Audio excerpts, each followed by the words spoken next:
أهلاً بيكم في مطبخ القلب الطيب، المكان اللي ريحته بتفكرك بأكل ستك وطعمه بيرجعك لأيام زمان.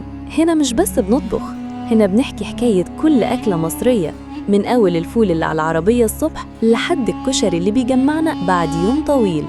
في مطبخ القلب الطيب هنطبخ سوا أكلة ورا التانية، بس وإحنا بنطبخ هتحس إنك قاعد في بيت مصري أصيل. المطبخ شغال والريحة طالعة والضحكة مالية المكان. هنعرف سر الطبيخ المصري، ليه المحشي ليه طقوس، وليه الطعمية بتتعمل بحب، وإزاي طبق ملوخية ممكن يغير يومك كله. لو بتحب الأكل المصري أو بتحن لريحته وطعمه يبقى مكانك معانا. اضرب لايك واشترك في القناة واستنى الأكلات الجاية من مطبخ القلب الطيب اللي بيطبخ من قلبه عشان يوصل لقلبك. في حتة بسيطة من أرض مصر وفي بيت دايماً ريحته بتقولك الأكل خلص يا ولاد، اتولدت فكرة القناة دي مش مجرد قناة بتطبخ، لأ دي حكاية أكل من القلب، من مطبخ القلب الطيب.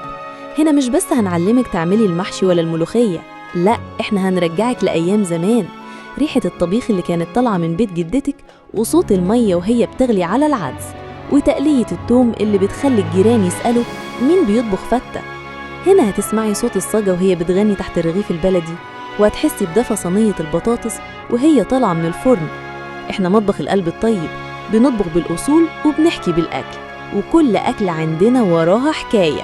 يلا نبدأ أول حكايتنا، وحطوا لايك عشان الريحة توصل للكل. يعني إيه مطبخ القلب الطيب؟ يعني ريحة البركة وهي داخلة المطبخ، يعني طاسة محشي بتغلي على نار هادية وصوت المعالق وهي بتغرف في الحلة، يعني كل معلقة فيها حنية وكل وصفة فيها سر، والسر ده هيتفتح ليك هنا عشان إحنا مش بنخبي، إحنا بنورث. هتتعلمي تعملي صينية المسقعة للدوب، وهنقولك إزاي تعملي الطاجن اللي يخلي جوزك يسقف، وهتعملي الرز المعمر اللي يخلي عيلتك تقولك الله ده طالع من تحت إيدك انتي. القناة دي مش للفرجة بس، دي للأكل، للمهارات، للحب، وللناس اللي نفسها تطبخ وتتبسط. اشتركي في القناة وخلي قلبك يطبخ معانا، وفعلي الجرس عشان كل وصفة تنزل توصلك بالسخن. وافتكري دايما لو نفسك في أكل مصري أصيل يبقى لازم تدخلي مطبخ القلب الطيب. وانت بتتفرج دلوقتي أكيد حسيت ريحة البصل وهو بيتحمر، ريحة السمنة البلدي وهي بتزغلل في الطاسة، ريحة العزومة اللي بتتعمل بحب، مش مجرد أكل، دي عزومة طيبة. احنا في مطبخ القلب الطيب مش بنقولك ازاي تطبخ بس، احنا بنعيش معاك اللحظة، بنحكي لك عن طقوس الأكل، عن صباح يوم الجمعة مع طبق فول بالسمن، عن ليلة الخميس والرز بلبن اللي بيختم بيه في أسبوع. كل وصفة هنا ليها روح وليها قصة وليها طريقة بنحكيها كأنها حدوتة.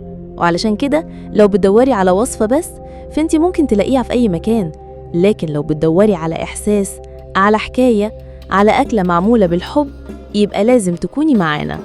اللايك بتاعك مش بس بيوصل الفيديو للناس، ده كأنه دعوة من قلبك لقلوب غيرك. والاشتراك بتاعك مش رقم، ده انتي بقيتي من عائلتنا، من أهل مطبخ القلب الطيب.